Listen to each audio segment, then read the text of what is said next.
আমার নবী বলছেন ফজরের নামাজের 2 রাকাত যে সুন্নাত আছে, এই 2 রাকাত সুন্নাত নামাজের মূল্য হচ্ছে জমিন থেকে আসমান পর্যন্ত যতটুকু জায়গা তত পরিমাণ সওয়াব। আপনি ফেয়ার এন্ড হ্যান্ডসাম বাদ দেন, আপনি ফেয়ার এন্ড লাভলি ম্যান বাদ দেন, গার্নিয়ার ম্যান বাদ দেন, আপনি ওই হাবিব তাসকিয়ারে গিয়ে আপনার ফেসিয়াল করা বাদ দেন, আপনি ফজরের নামাজে গিয়ে ওযুটা করেন না, তারপর দেখেন না আপনার চেহারার গ্লেজ কি কেমন মারে। আপনি হাজার হাজার টাকা ফেসিয়াল করেন, আপনি হাজার হাজার টাকা বিউটিশিয়ানকে দিয়ে দিচ্ছেন, দিয়েন না, এগুলো আপনি ফিলিস্তিনের ভাই বোনের জন্য রেখে যান, ঠিক কিনা কথা বলেন?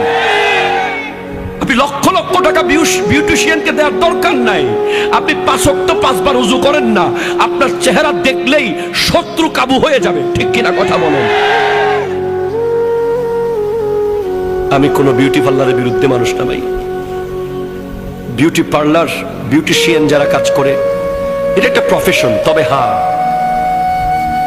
এটার অতিরঞ্জন যদি হয়ে যায়, স্বামীর জন্য সাজা জায়েজ। এর বাইরে আপনারা যা করেন, আমাদের মা বোনরা এই এলাকায় মহিলা আসেনি না? সব চলে গেছে, আছে। আমার মা বোনেরা যেই পরিমাণ সাজে মেহেদি অনুষ্ঠানে যাওয়ার সময়, আগে পুরুষরা তেমন বিউটি পার্লারে যেত না, এখন পুরুষরা আরো বেশি। কালকে না পরশু দেখলাম একটা খেড়ি মাসাজ করতে গিয়ে রক্সিরি কাইতে পড়ে গেছে, ঠিক কিনা কথা কন? সাবধান, সতর্কতার কোনো মায়ের নাই। আপনার সেলুনে গিয়ে ওই মানুষটাকে দিয়ে আপনার মাথা মাসাজ করাইতে হবে না। সায়েন্স বলছে আপনি জাস্ট অন টাইম নামাজ পড়েন, আপনার মাথা মাসাজ সিজদায় হয়ে যাবে। কথা জোরে বলেন না, ঠিক কিনা? আপনি সেলুনের ওই মানুষ, ওই ভাইকে আর 10-20 টাকা 50 টাকা এমনি দিয়ে দেন, এতে কোনো অসুবিধা নেই। কিন্তু আপনি মাথা মাসাজ, ঘেড়ি মাসাজ, রক পিট মাসাজ যেগুলো করান সেলুনে গিয়ে, এগুলো সব কিছুর সমাধান একটা প্যাকেজে আছে, নামাজের ভিতরে আছে। অ্যাকর্ডিং টু সায়েন্স, আপনি যদি পারফেক্টলি নামাজে দাঁড়ান, শোনেন, যখন আমরা আল্লাহু আকবার বলে এভাবে হাত তুলি, আছে না নাই? আবার অনেকে তো হাত তুলে এভাবে, এর দূরে যাওয়ার দরকার কি? কাছের তো কাছে যাই, এটা তো কাছে, কাছের থেকে কাছে মারি দিই। এর দূরে আসলে তো বহুত দূর, প্রায় 3-4 কিলোমিটার দূরে আসতে হইতেছে। এটা করবেন না, পারফেক্টলি এখানে আসবেন অ্যাকর্ডিং টু সায়েন্স। আমি পড়ে বলছি আপনাকে, গবেষণা করে বলছি। কিতাবের নাম হলো সুন্নাতে মুস্তাফা এন্ড জাদিদ সায়েন্স। লেখকের নাম তারেক মাহমুদ চুইগাত। উনি গবেষণা করে লিখছেন, বিশ্বের কিছু অনেকগুলো বিজ্ঞানী গবেষণা করেছে নামাজ নিয়ে। যখন একজন বান্দা এভাবে হাত তুলে এখানে আঙ্গুল লাগায়, তখন তার 2 আঙ্গুলের সাথে কানের সাথে লেগে একটা বিদ্যুৎ আয়ন হয়, এবং এসে যখন নাভিতে হাতটা রাখে, নাভিতে পুরুষ হাত বাঁধা, এটা বিজ্ঞানসম্মত। গোটা শরীরের অসংখ্য সেল যেগুলো অলরেডি ঝিমিয়ে গেছে, ঘুমিয়ে গেছে সেল, এখানে আমাদের শরীরে লক্ষ কোটি সেল আছে। নামাজে যখন আপনি আল্লাহু আকবার বলে নাভিতে হাত রাখবেন, পুরুষরা সাথে সাথে গোটা শরীরের হাজার হাজার লক্ষ লক্ষ ঘুমন্ত সেল অ্যাক্টিভ হয়ে যাবে। আর যখন আপনি শুরু করে দেবেন, আলহামদুলিল্লাহি রাব্বিল আলামিন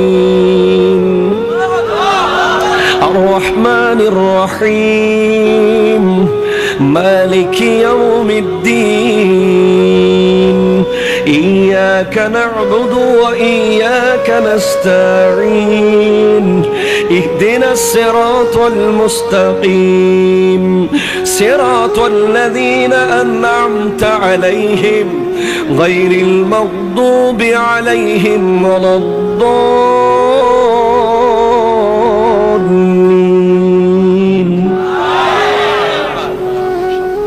তখন প্রতি আয়াতে আয়াতে আপনার শরীরের অসংখ্য জায়গায় যেখানে রক্ত থেমেছিল, ব্লাড স্টপ ছিল, যেখানে কোষগুলো মরে যাচ্ছিল, সব থপ করে জেগে উঠবে কোরআনের আয়াত শোনার সাথে সাথে।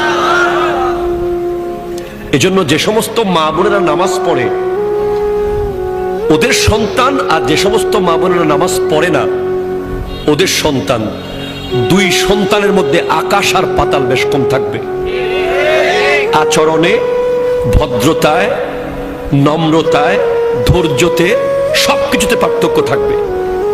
এমনিতে মায়ের বুকের দুধ, পৃথিবীর সমস্ত ভিটামিন মিনারেলস দুইটা পানির ভিতরে আল্লাহ দিয়েছেন, একটা জমজমের পানি আর একটা মায়ের বুকের দুধ। যেখানে আল্লাহ গোশতের ভিটামিন দিয়েছেন, মাছের ভিটামিন দিয়েছেন, এ টু জেড সব ভিটামিন মিনারেলস আল্লাহ দিয়েছেন জমজমের পানিতে আর মায়ের বুকের দুধে। এমনিতেই ওই দুধের মধ্যে আল্লাহর দেওয়া নিয়ামত তো আছেই, পাশাপাশি মা যখন সিনার মধ্যে হাত রেখে নামাজ পড়তে থাকে, কোরআন তেলাওয়াতের মাধ্যমে আরো বেশি শক্তিশালী হয় মায়ের বুকের দুধ। ওই দুধ যখন সন্তান পান করে ওই সন্তান আল্লাহর ওলি হয়ে যায়। ওই সন্তান জগতের শ্রেষ্ঠ ব্যক্তিত্ব হয়ে যায়। ওই সন্তান সমাজ সেবক হয়। ওই সন্তান ধৈর্যশীল হয়। যে সমস্ত মারা নামাজ পড়ে পড়ে সন্তানকে দুধ পান করায়। আব্দুল কাদের জিলানী রহমতুল্লাহ আলাইহি,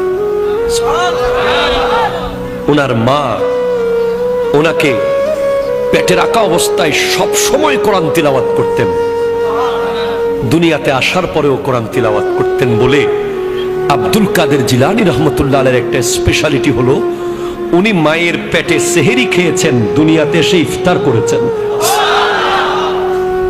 এটা আপনাকে মানতেই হবে ভাই, কারণ আমি এমন কিতাব থেকে বলছি বাহাজাতুল আসরার, যেটার দলিল সনদ অত্যন্ত মজবুত। সুবহানাল্লাহ জোরে পড়ে। এরপর যারা তাহাজ্জুদ পড়বে, আমি তো বলেছি আল্লাহর মোবাইল নাম্বার লাগবে আপনাদের, কথা বলে লাগবে কিনা বলেন না? রব্বুল আলামিনের একটা মোবাইল নাম্বার আছে। আমাদের কওমি ঘরানার এক হুজুরের মুখে আমি শুনেছি, আমার খুব ভালো লেগেছে কথাটা। উনি বলছেন আল্লাহর মোবাইল নাম্বার হচ্ছে 222। বলে কেমনে? রাতের 2টা বাজে 2 রাকাত তাহাজ্জুদ, 2 ফোঁটা চোখের পানি। রাতের 2টা বাজে 2 রাকাত তাহাজ্জুদ, 2 ফোঁটা চোখের পানি। আল্লাহর সাথে আপনার কথা শুরু হয়ে যাবে। আরে ভাই, আপনি যদি আমার বছরে একবার ফোন দেন, আমি কি চিনবো আপনাকে? চিনবো না ভাই, বিশ্বাস করেন চিনবো না, কষ্ট হবে। অ্যাক্সেস রোড দিয়ে এসে একটা বড় দোকান ছিল, নাম ছিল নিউ ফুডস কর্নার। ওই দোকান বরাবর যে মাঠ, মাঠের এক কোনায় 10-12 জন স্মার্ট যুবক ভাই ওয়াজ শুনতেছিল। এইভাবে করে আপনাকে বুঝাইতে হবে আমাকে, তখন আমি চিনবো। আর যদি আপনি আমারে মাসে একবার ফোন দেন, আমি তখন ফোন দেওয়ার সাথে সাথে মোটামুটি চিনে যাব। যদি সপ্তাহে একবার ফোন দেন, আমি লাইন কেটে ব্যাক করব। যদি ডেলি একবার ফোন দেন, আমি বলবো দোস্ত তুই দাঁড়া, আমি আসতেছি। ঠিক কিনা কথা বলেন? দুনিয়ার নিয়ম। আপনি আল্লাহর সাথে ফজরে 4 রাকাত পড়েছেন, জোহরে 12 রাকাত পড়েছেন, আসরে 8 রাকাত পড়েছেন, মাগরিবে 7 রাকাত পড়েছেন, এশায় 15 রাকাত পড়েছেন। সম্পর্ক কাছে যাচ্ছে। রাত্রে দেখবেন আপনি ঘুমাইতে পারতেছেন না, ছট করে উঠে গেছেন 3টে বাজে, কে যেন আপনাকে ডাকছে। তাহাজ্জুদ পড়েছেন, বলেন আল্লাহ কি আপনাকে ওলি না বানিয়ে রাখবে? আয় বান্দা, আর থাকিস না, বন্ধু হয়ে যা। অ্যাকর্ডিং টু সায়েন্স, সমাজের যে নেতা হবে, কি হবে? জোরে কয় না, কি হবে? মসজিদের যিনি সভাপতি হবে, এলাকার মহল্লার যিনি সর্দার হবে, যিনি দেশের শাসক, সমাজের শাসক, ইউনিয়নের শাসক, জেলার শাসক, উপজেলার শাসক, অ্যাকর্ডিং টু সায়েন্স তাকে তাহাজ্জুদ গুজার বান্দা হওয়া উচিত। ঠিক কিনা বলেন? তাহাজ্জুদ নিয়ে গবেষণা করেছে আমেরিকার একদল বিজ্ঞানী। তারা বলছে এটা কি সিস্টেম, রাতের মাঝরাতে ঘুম থেকে উঠে যাওয়া, এটা কি শরীরের জন্য কোনোভাবে ভালো হতে পারে? তখন তারা এক দলকে ঘুম পাড়িয়ে রেখেছে আর এক দলকে ঘুম থেকে তুলে দিয়েছে তাহাজ্জুদের টাইমে, দুইটা দল।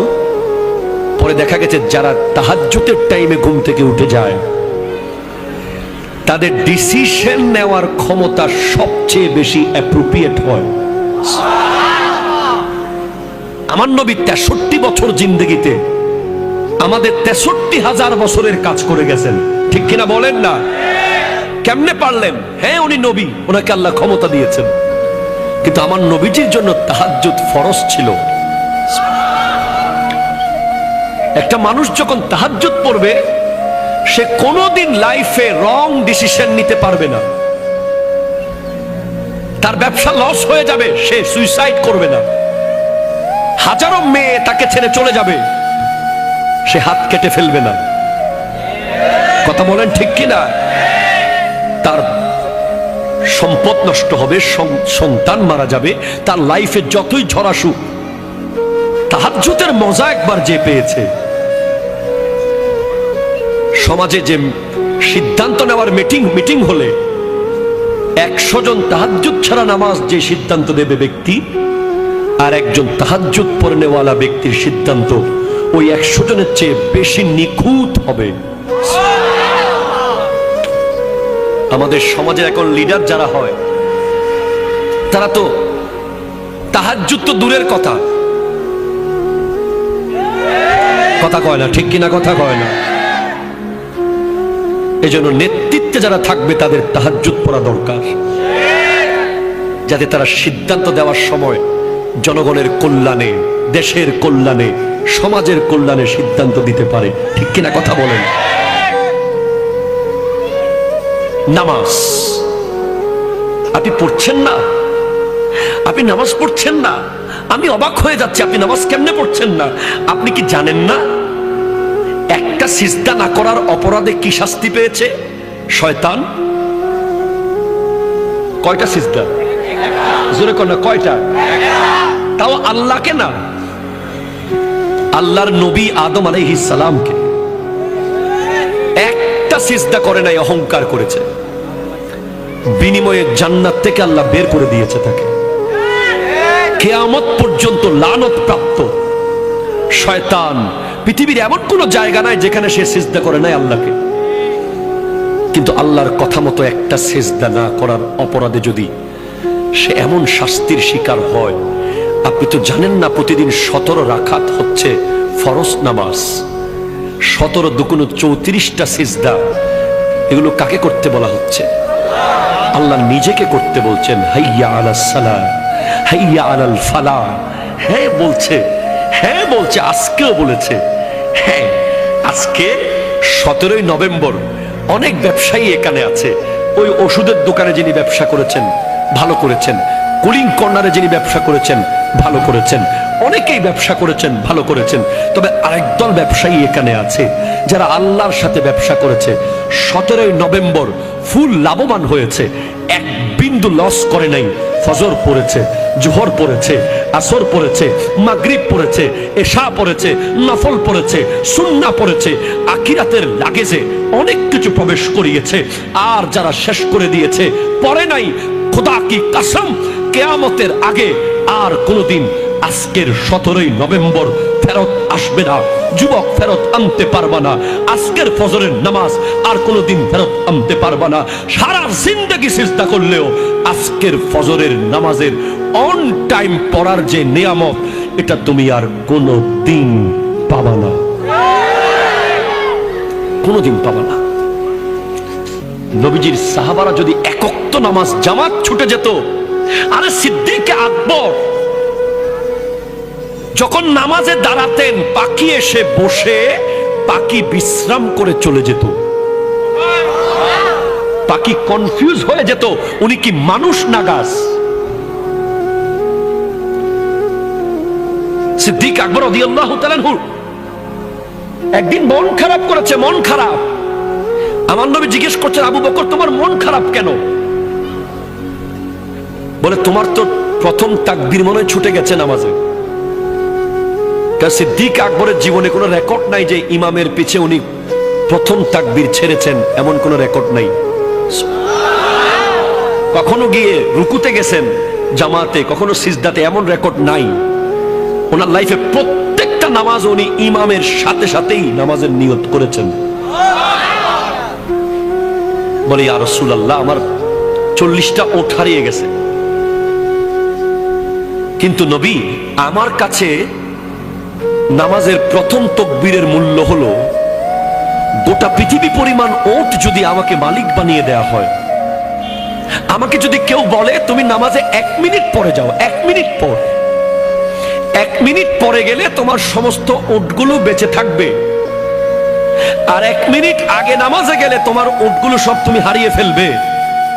আমি আবু বকর পৃথিবী পরিমাণ ওট হারাতে রাজি, ইমামের পেছনে প্রথম তাকবীর আমি ছাড়তে রাজি না। আপনি জানেন, আপনি হাসতেছেন এখনো, আপনি এখনো গল্প করছেন। আপনি কি জানেন জীবনটা কি? আপনি জানেন না আসলে। আমার নবীজি বলেছেন, আমি যা জানি তোমরা যদি তা জানতে তোমরা কোনোদিন হাসতে না। হ্যাঁ, হযরত রবি বিন হুসাইন একজন তাবেঈ, উনি উনার ঘরের বেডরুমে কবর করেছেন। কবর বেডরুমে। পৃথিবীর কোন পাগল বেডরুমে কবর করবে? একটা রুমের ভাড়া কত টাকা? আমরা তো শহরে ঘর বানানোর সময় জানাজার লাশ বের হওয়ার জন্য জায়গাও রাখি না। কোরবানির পশুটা জবাই করি হাইওয়ে রোডে। আমরা মুসলমান। আর আল্লাহর নবীর কলিজার টুকরা সাহাবাদেরকে যারা দেখেছেন, তাবেঈনদের একজন রবি বিন হুসাইন, উনি ওনার ঘরের বেডরুমে কবর করেছেন। কেন জানেন?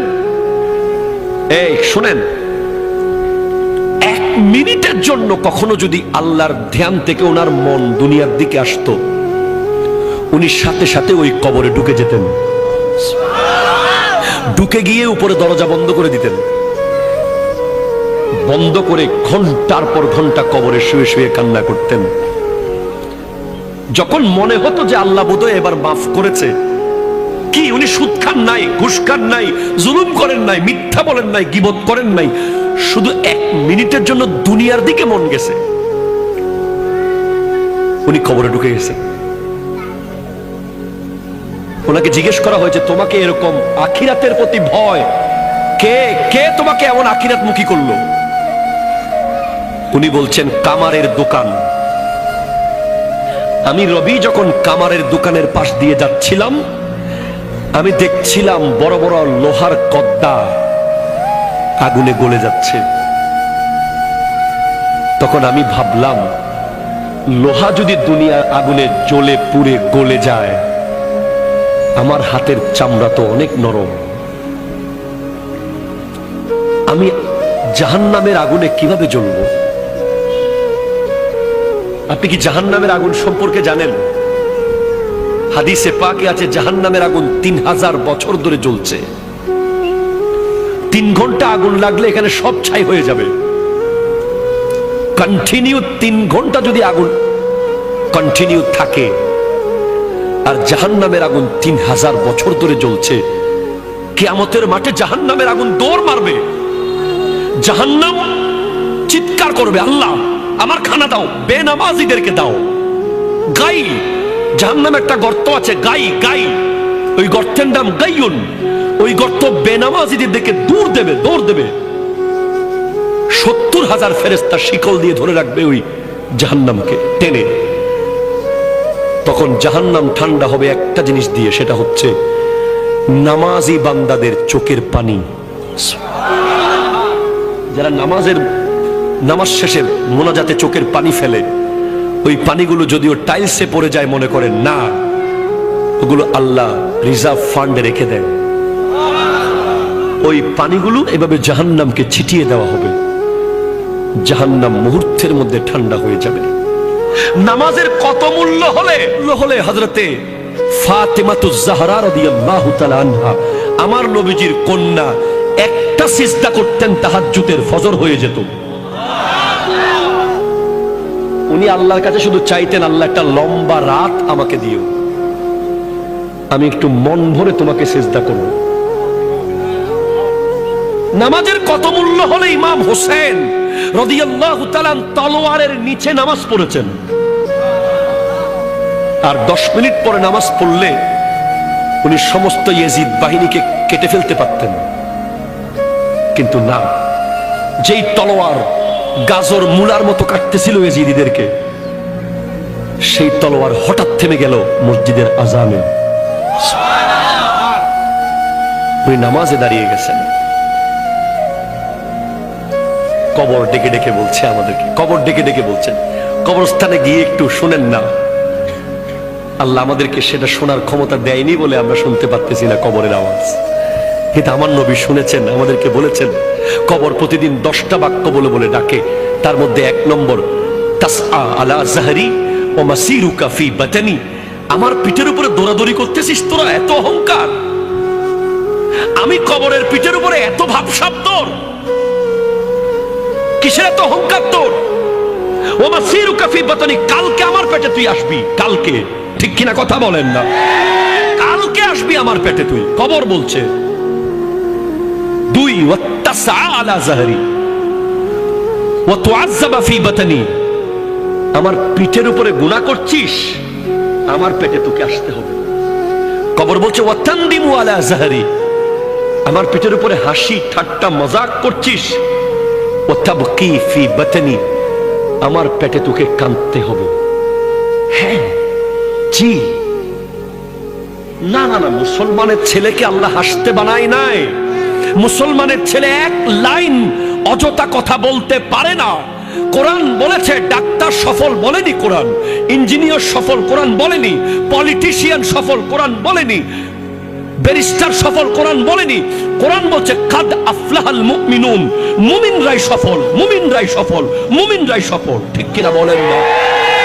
কোরআন বলে নাই বাড়িওয়ালারা সফল, কোরআন বলে নাই গাড়িওয়ালারা সফল, কোরআন বলে নাই পিএইচডিরা সফল, কোরআন বলে নাই অমুক সফল।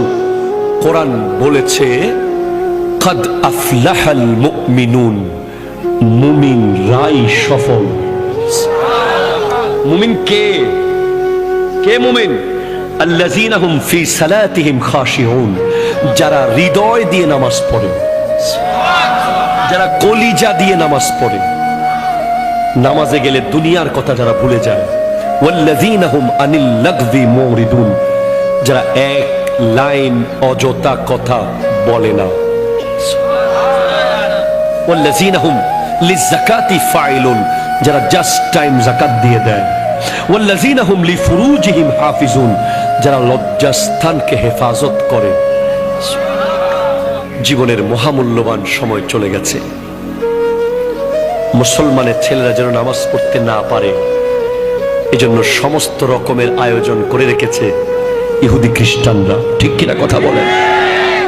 মুসলমানের ছেলে যেন নামাজ পড়তে না পারে এজন্য নেইমার আর ক্রিস্টিয়ানো রোনালদোকে কিনেছে সৌদি আরব, ঠিক কিনা কথা ধরে বলেন? আজকের সৌদি আরবের নিউজ দেখেন আপনারা, রিয়াদে কাবা ঘরকে স্ক্রিনের মধ্যে রেখে বেগানা নারী নাচতেছে। মুসলমানের ছেলেকে ধ্বংস করে দেওয়ার জন্য প্রতিদিন গেম তৈরি হচ্ছে, প্রতিদিন সফটওয়্যার তৈরি হচ্ছে, প্রতিদিন ব্যাটিং সাইট তৈরি হচ্ছে, প্রতিদিন প্রতিদিন কিছু না কিছু হচ্ছে। মুসলমানের ছেলেকে মসজিদ থেকে গলা ধাক্কা দিয়ে বের করতে হবে না, একটা জিন্সের প্যান্ট মুসলমানের ছেলেকে বের করে ফেলেছে মসজিদ থেকে। হ্যাঁ, আমার কথা বিশ্বাস না হলে আপনি গবেষণা করেন না। যেদিন থেকে জিন্সের প্যান্ট এসেছে সেদিন থেকে শত শত যুবক নামাজ থেকে দূরে চলে গেছে। কেন? কারণ ওই প্যান্ট পরে সে বসতে পারে না, ঠিকভাবে প্রস্রাব করতে পারে না, পরে বলে হুজুর আমার প্যান্টের সমস্যা। আপনি তো বুঝেন নাই সেটা। মুসলমানের ছেলেকে ট্রিট দেওয়া হয়েছে, ট্রিট। পাশ করেছিস ট্রিট দে, বিয়ে করেছিস ট্রিট দে, ফলো হইছে ট্রিট দে। ট্রিট করতে এসেছে, ট্রিট কোথায় পাইলা তোমরা? ইসলাম তো ট্রিটকে দেয় না, ইসলাম ফাতেহা দিয়েছে, ঠিক কিনা বলেন না? একটা যুবক যাচ্ছে ট্রিটে, একটা যুবক যাচ্ছে ফাতেহাতে, বিশাল পার্থক্য হয়ে যাবে। যে ট্রিটে যাবে তার ফ্যান থাকবে সিরা,